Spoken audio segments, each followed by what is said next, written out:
I'm Staff Counsel Belford Lawson with the Kennedy Task Force. This is Jack Moriarty. Just want to identify yourself for the tape, Jack. I'm Jack Moriarty, an investigator on the Kennedy Task Force. We're here in room 3311 of the number 2 Annex building for the U.S. House of Representatives, interviewing a Mr. Leander D'avy. That's capital D apostrophe capital A-V-Y, who's responded here from D. Ritter, capital D-E, capital R-I-D-D-E-R, Louisiana, in response to what appears to be an anonymous phone call from a lady inviting him to report to Mr. Stokes' office. He reported last night, and he's still here this morning. Why don't you identify yourself for the tape, Mr. David? My name is Leander D'avy. I'm from Louisiana, and I have some information on the Kennedy assassination. Okay. Do you consent to tell us everything that you're going to tell us on this tape? Yes, sir, and I'll even take a polygraph test if you want me to. Okay, so no one has forced you to do this against your will. You're doing it very much of very your much own of my will. own. Okay, very good. So go ahead and you can tell us anything you like. Well, in 1960, I retired out of the Air Force after 20 years, 3 months, and 13 days.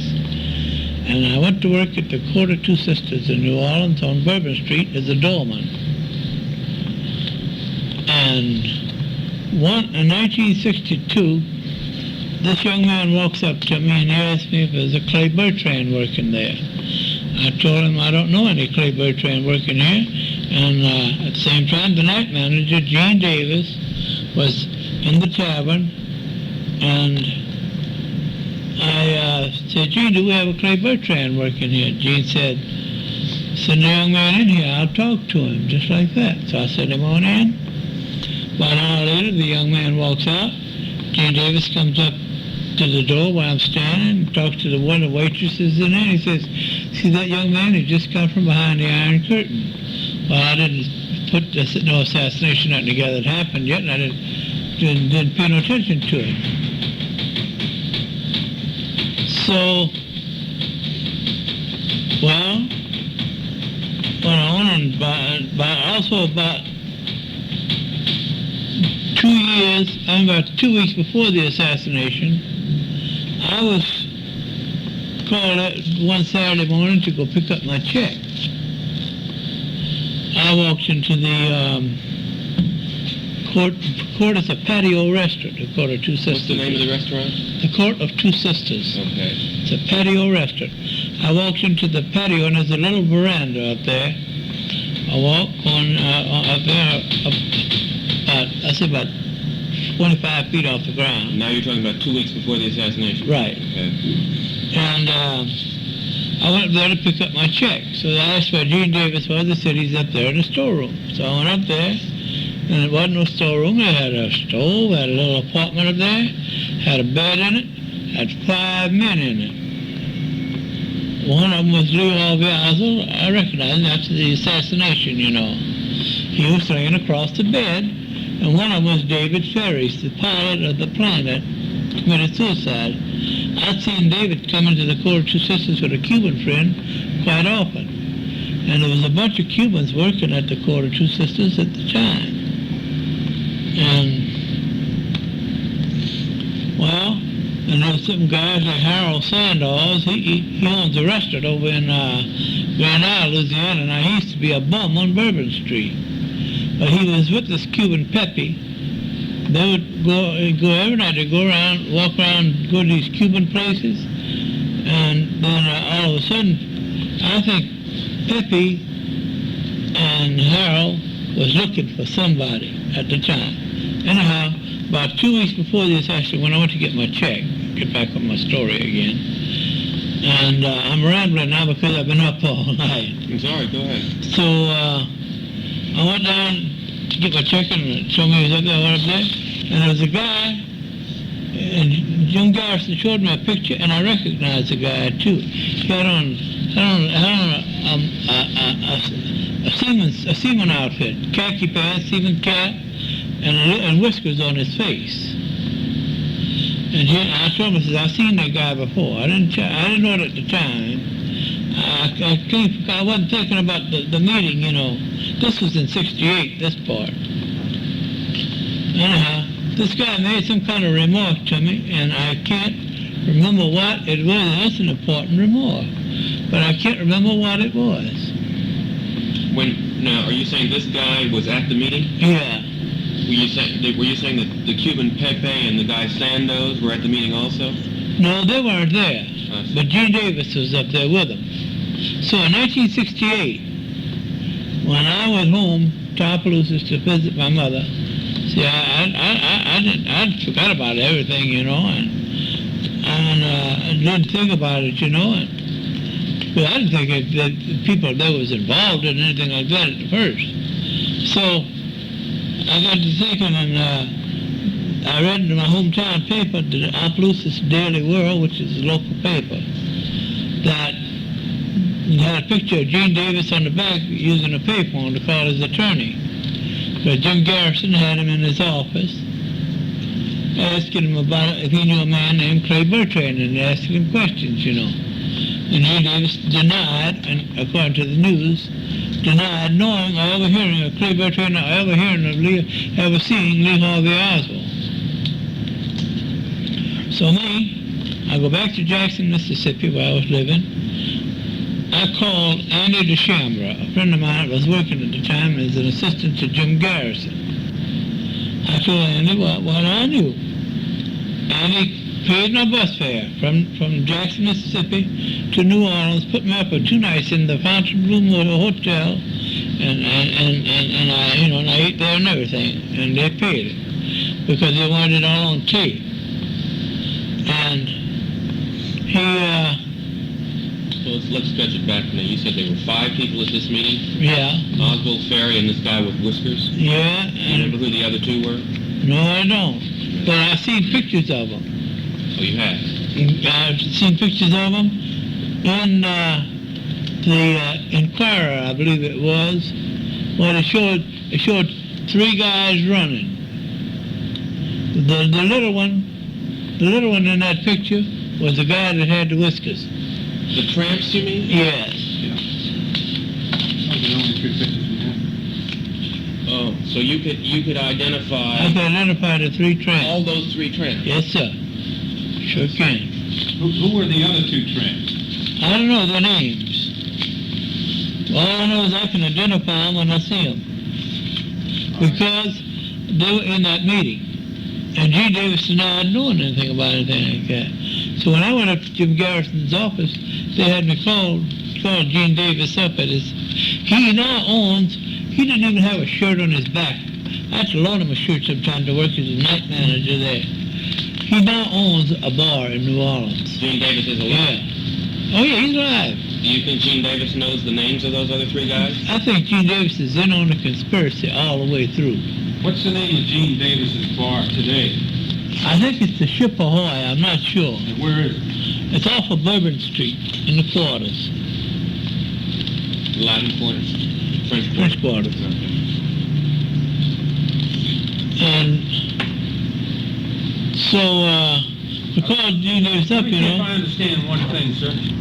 With regard to these 5 people that are at the meeting, Lee Harvey Oswald, number 1.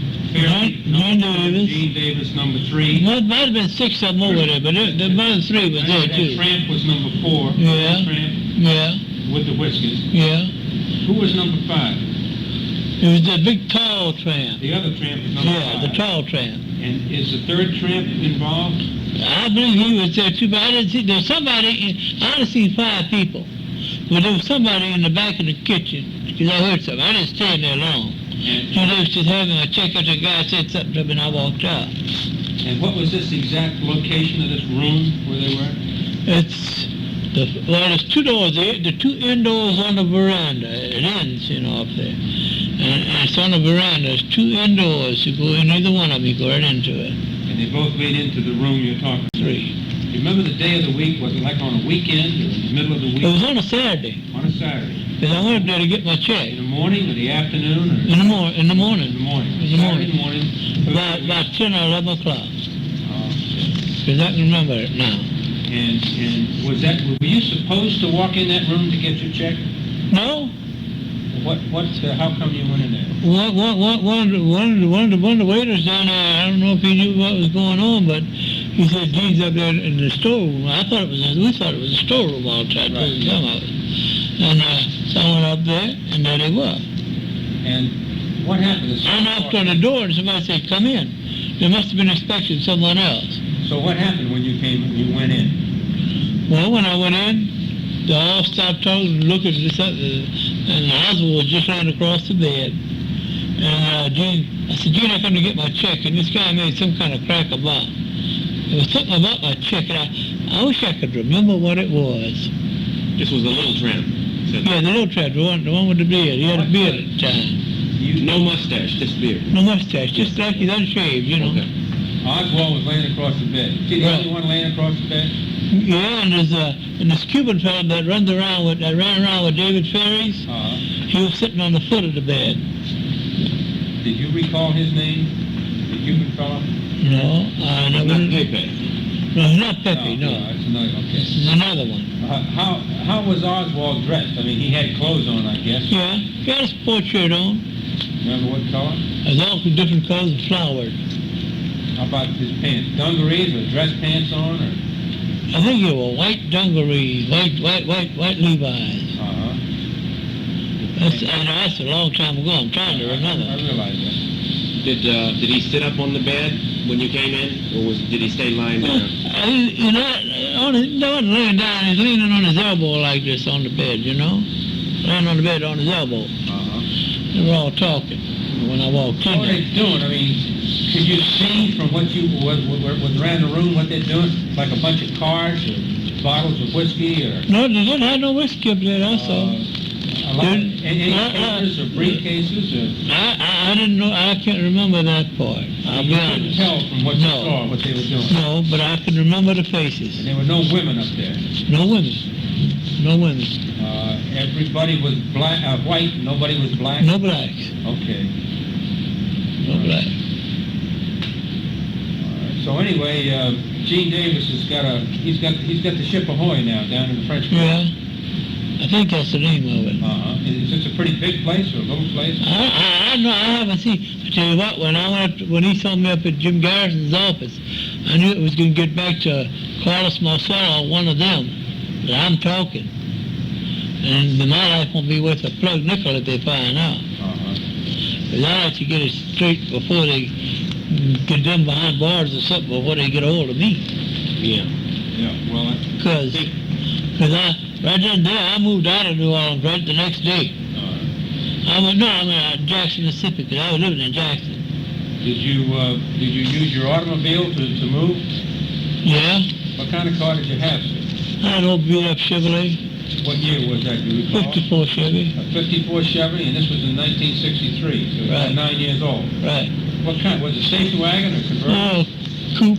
A coupe. That's a Yeah, two-door? yeah, I didn't move out of Jackson. I just moved from an apartment I was living into a house that I was buying. What color was your two-door coupe?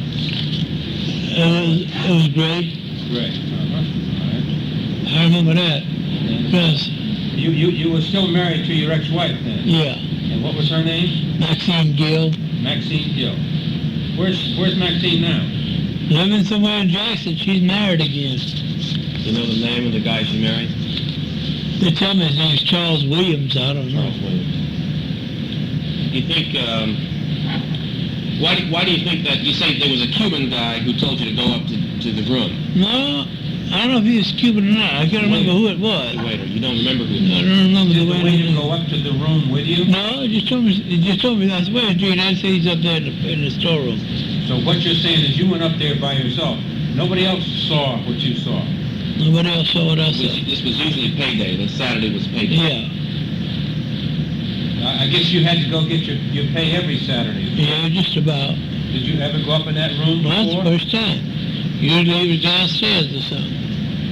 But it was usually that you would go to him wherever he was, rather than go to a place like the Yeah, cashier to pick up the check? yeah, he always carried him. Always carried. Incidentally, how much money did you make? $10 a night. And did they pay you in a check or cash? They paid me cash Cash. Once a week. once a week. That's $50 a week, 5 days a week, 2 days off. Were you going to get a check from him, or were you going to get cash from him? Oh, I got cash. Did you get cash from him back then? Yeah. I see. I said check a while ago, I meant cash. I'm half blurry.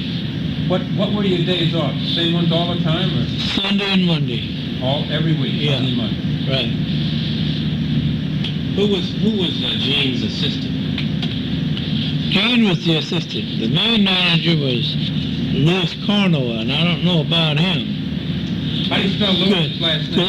I tell you what, in my whole time I worked there, twice I got fired by him, then called back the next day to come back to work. By Lewis. Yeah, Louis Cornwell.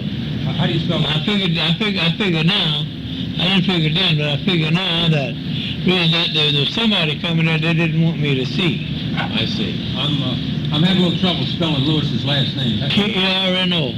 K-A-R-N-O. Okay. Think he's still alive? Yeah, well, What's he doing now? the last I heard, some girl come from New Orleans, Star Lucis, that I knew. Uh-huh. She told me that the whole gang, not the Cubans, but the other people that was working at the court at that time are working at the 500 Club. Right now, Lewis is also there. See, how large a gang do you think this is? Oh, my goodness, they got Miss T, they got Harold Tannenbaum, Hold it, Harold Tannenbaum. You say you got Mr. Key? Miss T. Ms. T. And Mrs. Tannenbaum, she used to be married to Harold, but not no more. What's They her- call her Miss T, that's all I know. You think all of them went on it together?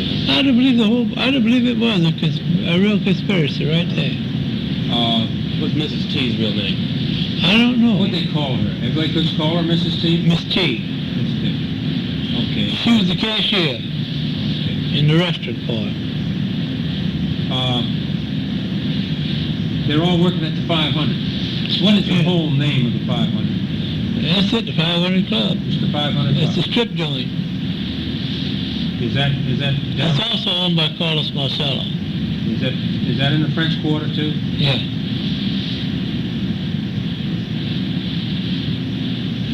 It's also on Bourbon Street.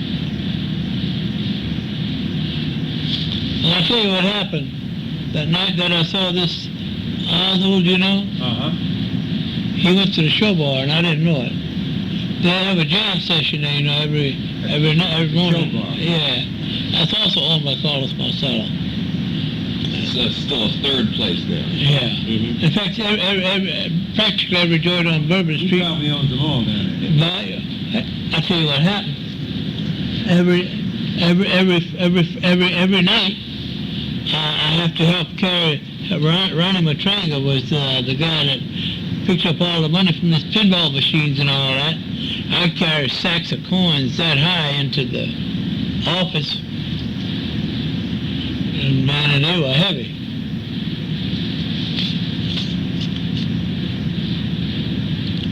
Can you carry them around from club to club? No, he'd go out and pick them up at all these stores, all right, you know, it has these pinball machines in them. Oh. So Carlos Marcello he owns, right now, I say about 175 bars in the city of New Orleans. How do you know? Huh? How do you know that? I know because I found that out. I just found it out.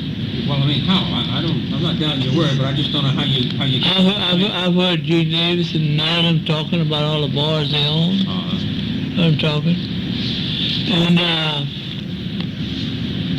what was I going to say now?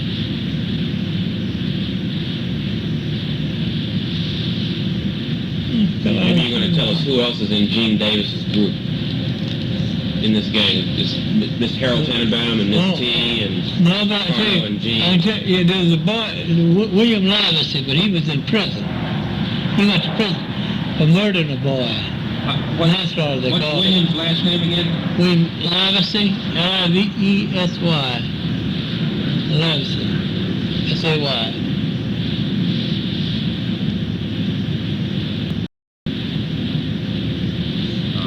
He killed a boy by the name of, here's the funny part about it.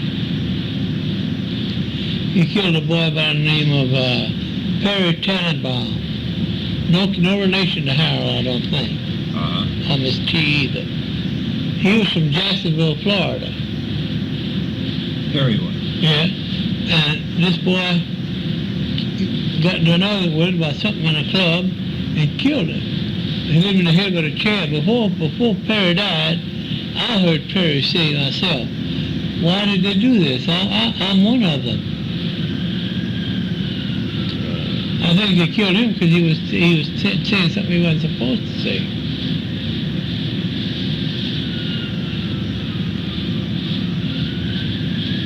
And You think these people were working? Go ahead. well, there was a bunch of other young hoodlums. They come at the corner, two sisters said they carried guns too in their holsters. And they were young boys, like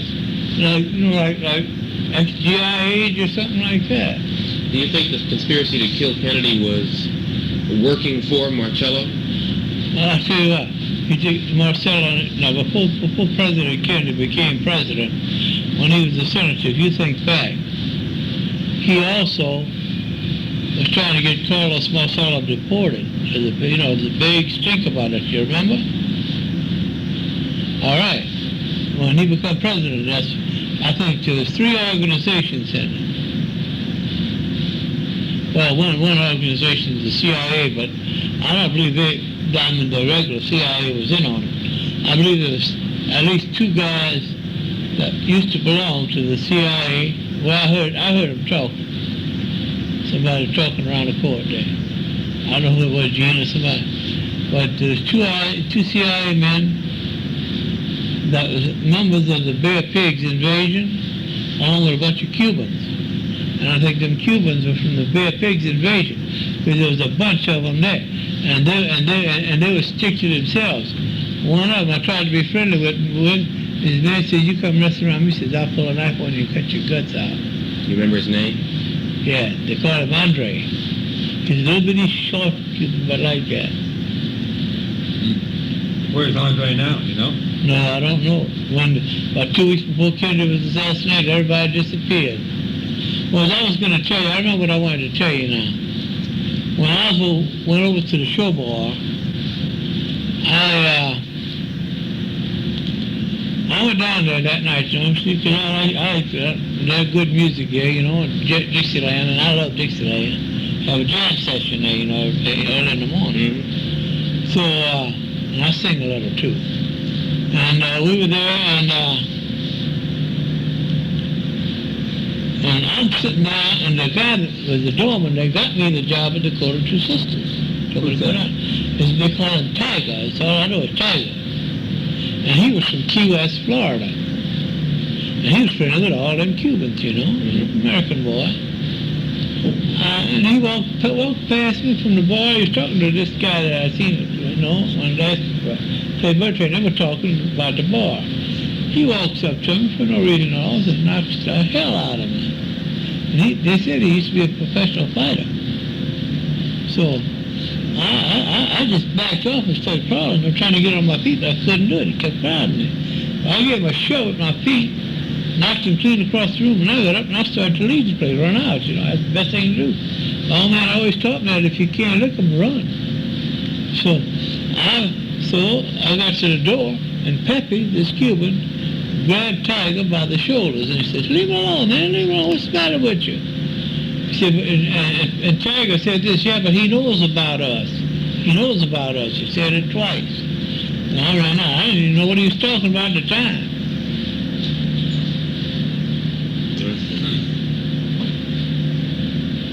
Well, Now, this Jim Myers, personally, I don't think Oswald had the ability to shoot that distance and kill President Kennedy.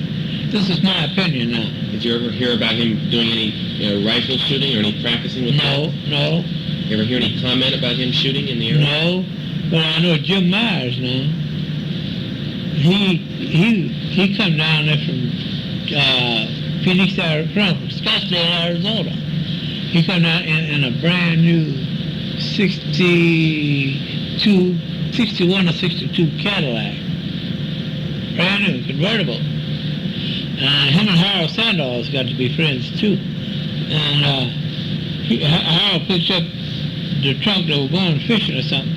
And I seen rifles and pistols and everything in the trunk of that man's car. And when was this? That was about in 1962. Well, close. Can you say spring, summer, fall? About spring. Spring. That's when the crabs are coming out. And where was this?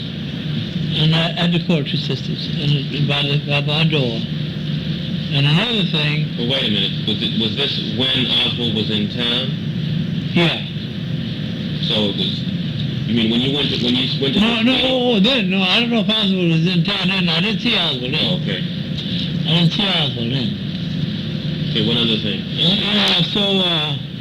Another thing, Jim Myers, I understand from this girl I told you, a friend of mine from New Orleans, I keep in touch with. She says Jim Myers now go by the name of Jimmy Kraft. And they said Jim Myers could shoot a rifle pretty good. Did you ever see Jim and Jean? Oh, yeah. Together. Oh, they're always together in the place. And all of them hung around together, and I wait my door. They wouldn't let me in the crowd. I didn't want to get in. Did you ever see Jim Myers with Carno? Yeah. In fact, Carlos Marcello, just before the assassination, Carlos Marcello set Jim Myers up in a bar, a club across the river in Algiers. You don't remember the name of the club? No, I don't. It's still there, though, because I went down there a while back in Algiers. About how long before the assassination was that? I can't. Not very long. It was in '63. About how tall was Oswald? I don't know. Well, he wasn't as tall as I am. Reached me about right up in here. How tall are you? 5'10". 5'10". So you're saying, what would you guess to be his height? And if you're 5'10", how many? I say he was about 5'8" or 5'9". About how heavy would you say he looked? 140, 150, something like that. Remember the Maybe. color of his eyes? No, I didn't notice him that much. Uh-huh. I only seen him that one time. That twice, rather. Twice. There in the room, and I didn't notice his eyes. I don't go around looking at men's eyes. I was a woman, I might look at the eyes. Well, just for a bit. I know. Got pretty good points there. Yeah. Did he have you don't remember whether he had dimples? No.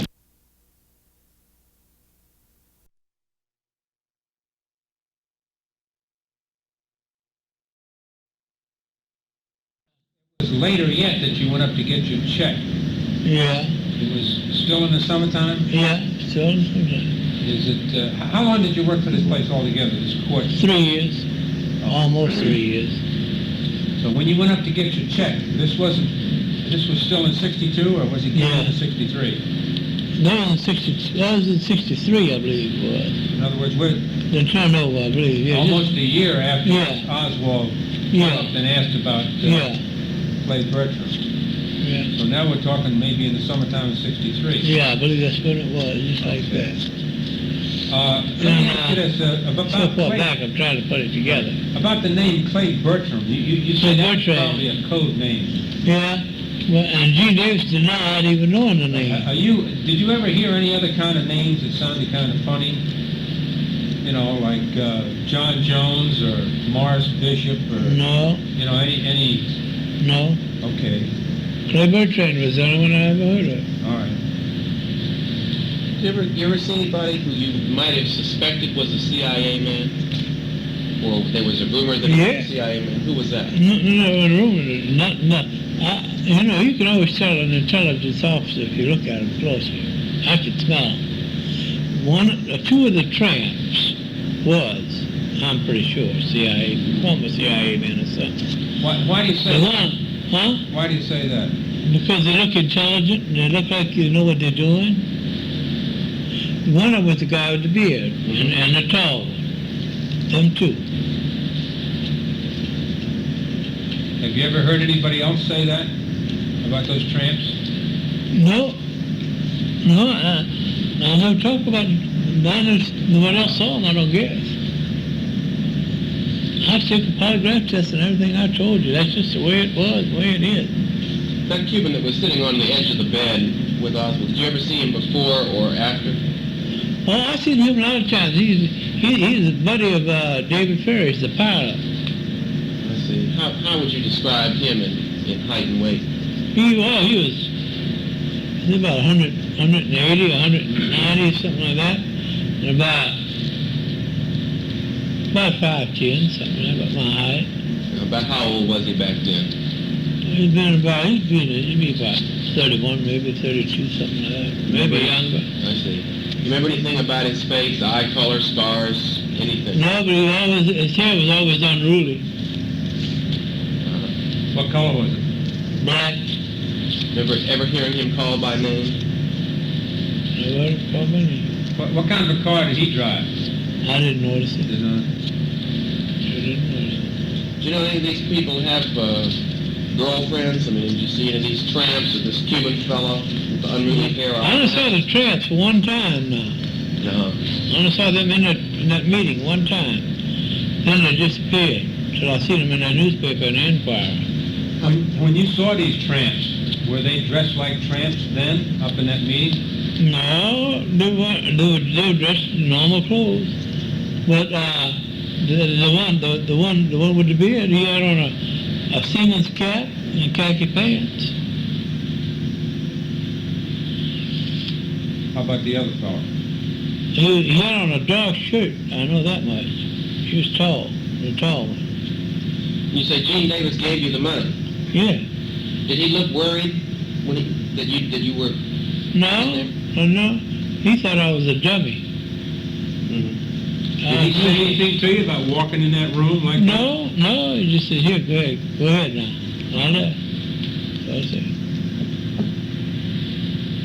How long was it before you decided to tell somebody about it? in 1968, when I put it all together, that Gene Davis was lying about knowing her and the name Clay Bertrand and Lee Harvey Oswald.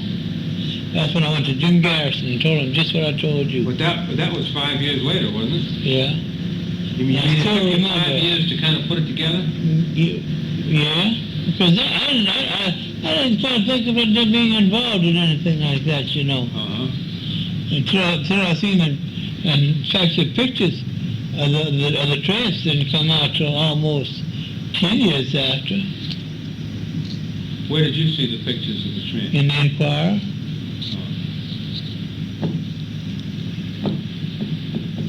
I thought maybe they came out in the newspapers right about the time of the assassination. No, You didn't see I didn't see them then.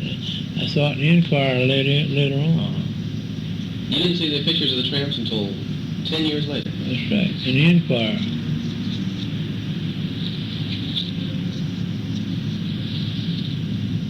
You'll take a polygraph on that? Yes, sir, I took a polygraph on You've it. already taken a polygraph, haven't I you? took one with Jim Garrison, Who gave the polygraph test to you? Do you remember? the police department up there. Okay. And you passed it. Yes, sir. Gene Davis wouldn't take none. And you read about Gene Davis lying Yeah. to Garrison about I not sure- knowing I Oswald. sure did. Yeah. When you took the polygraph test, you didn't say anything about the tramps. No, because I didn't know nothing about him Right. then. Well, But I recognized the name of the beard. Jim Garrison had a picture of him, the one with the seaman's cap, standing on a corner by a street marker. I can't remember what the name of the street was. What year did you see that photo? 68 when I was up there. Street in what town? I don't know if it's New Orleans or what. Does the street marker show the name? It shows the name of the street. And I don't remember seeing that street before. I can't remember the name of it. I thought y'all got all the stuff. Jim Garrison has some stuff there now. He has some good stuff. Yeah. Did you ever? There's only one thing wrong. what's that? Jim Garrison would have cleared this thing for you if only they wouldn't have framed him on that gambling bribery charge they framed him on. Who was it that framed him? Carlos Marcello, the mafia, the gamblers down there, all of them. Because he was hot on him. He was hot on the trail of the real dope on it, I know. How do you think they went about framing him? Do you know how it worked out? Yeah, I think they accused him of accepting a bribe or something. They had pictures of some kind, some money. I don't know how, but he was framed. Because I know Jim too well. He's a good man. What's he doing now, Jim Garrison? He's a lawyer. Is he? Yeah, What's he in? You mean his private practice? private practice. Whereabouts? New Orleans. Have you seen him lately? No, I haven't. Did you ever talk with Garrison about the case? Just informal, off the record? No, not at the time when I was down there to see him. I never talked to him about it. You only seen him once then? Yeah, about the case. Did he question you by himself? No, he had Andy DeChambre and another man was in the office too. You remember who that other man was? No, I don't. One of his agents, I know. Did you ever talk to any other witnesses that were Jim Garrison's that happened to be No. around here at the time? No.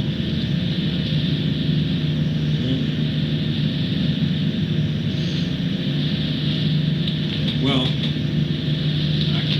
Anybody else? Did Jim Garrison or DeChambre or the other man ever give you a comment about the case? No, they thanked me. Andy thanked me very much for the information. Put me on another bus and sent me back to Jackson. Did you ever see a photo that was supposed to be a photo of Oswald, but that didn't really look like the guy you saw? Yeah, he has one of them. See, in other words, you saw a photo of a guy who looked like Oswald. Yeah. Were you told anything about that photo? No.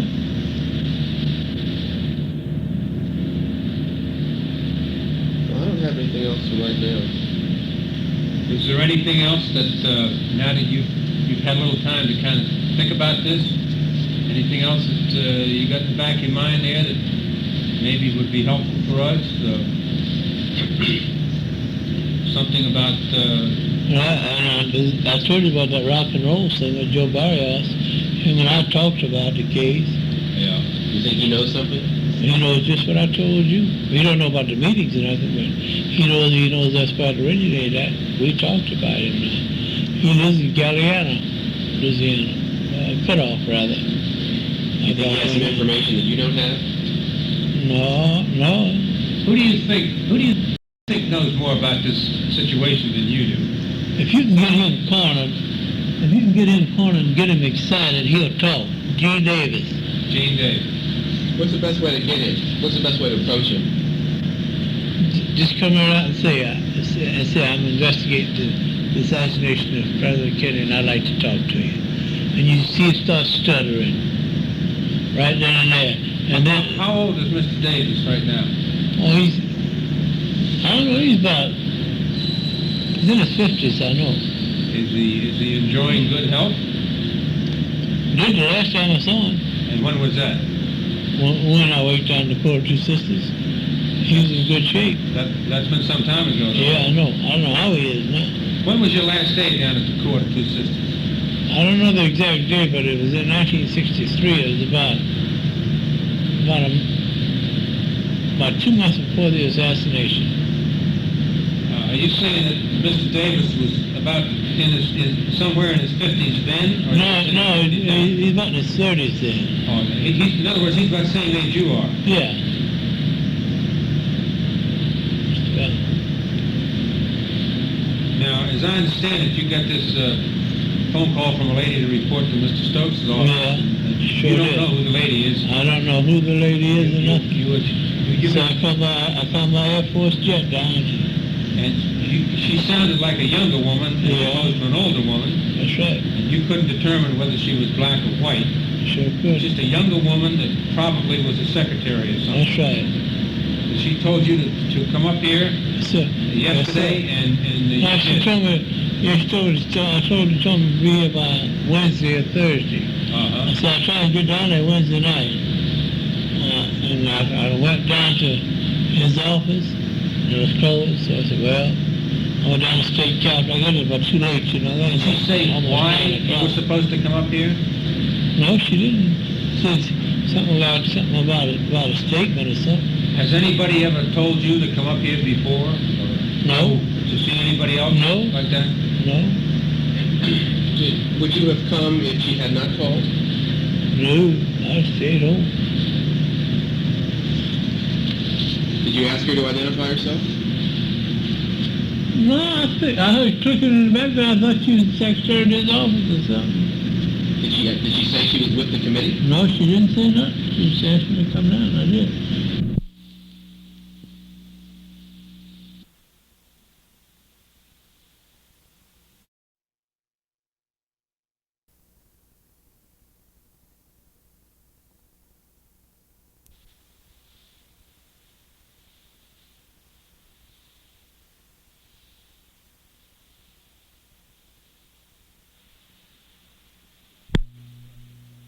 This is the second side of a tape begun on Abbotside, June 22nd, 1977, with Mr. Leander D'avy of DeRidder, Louisiana, with Belford Lawson Staff Counsel, and Jack Moriarty, Staff Investigator, present.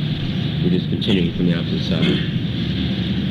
Do you consent to this interview? Oh, yeah. Well, this photo that you're showing us in your wallet of My girlfriend. Maurice Cole, Right. and remind me, did you have children? Yes, I got a picture of one of my sons in there right there. Oh, right here. I see. Yeah. Uh-huh. And where name is he? Philip. He's with his mother in Mississippi. And his mother in Mississippi. And I got one named Charlie. He's with his mother in Mississippi. I got one named Leander Jr. He's in Germany in the army. Uh-huh. And whereabouts in Mississippi are they right now? Jackson. Jackson, Mississippi. Do you have a family doctor? Yeah, I got one at Fort Polk. What's his name? Dr. Logan. At Fort Polk. Yeah. What's he treated you for? Huh? I say, what's he treated you Oh, for? high blood pressure and diabetes. Oh, is that right? Are you in pretty good health now? Oh, yeah. Have you ever been treated for Take anything my else? pills, no. He ever tell you to go see any other kind of doctor? Like a psychiatrist, I'm not crazy. All right. How about a lawyer? You got a lawyer? No, but I can get one anytime I need No, one. I mean, some people have family lawyers and family doctors. And I got 2-3 different lawyers I use in my hometown. Uh-huh. All right. Have you ever had any kind of psychiatric care? No. Never been in a hospital for any problems along those lines? I ain't crazy. All right. Well, no, I don't think you are either. But how about, is there anything else that maybe we should know about you that we don't, you know? No, that's all I know. Okay. Well, I appreciate your time. It's about 10:50, and that's about an hour and 10 minutes altogether now since 9:40. And we'll make every effort to help you determine who the lady is that invited you up here. I'd appreciate Would it. you be willing to give this testimony to the committee at the proper time? Yeah, anytime. Okay, will you stay in touch with us then? Oh, Will you yeah. take Oh, that? yeah. Yes, sir. Okay, do we have your telephone number? Yeah, he's got Yes, my we have. phone. I would suggest to you that if we call you, maybe it would be a good idea for you to call us back. Like, I might call you up, say, next week, and I'd say, you know, maybe the committee would like to see you at such and such a time, and just to verify it, why don't you call me back in the office, and I'll give you our number. That's And you right. can call and just make sure that, you know, That's right. you're talking to the correct people. That's right. That would kind of freak Make people out. arrangements. We'll have a place Yeah. to stay. We said not to stay up all night. Yeah, well, we wouldn't want to see anybody, you know, like play a practical joke on you or something like that. But Big practical joke cost me $50 already. yeah, well, that's a shame. Well, thank you very much, sir. Thank you, Mr. All right.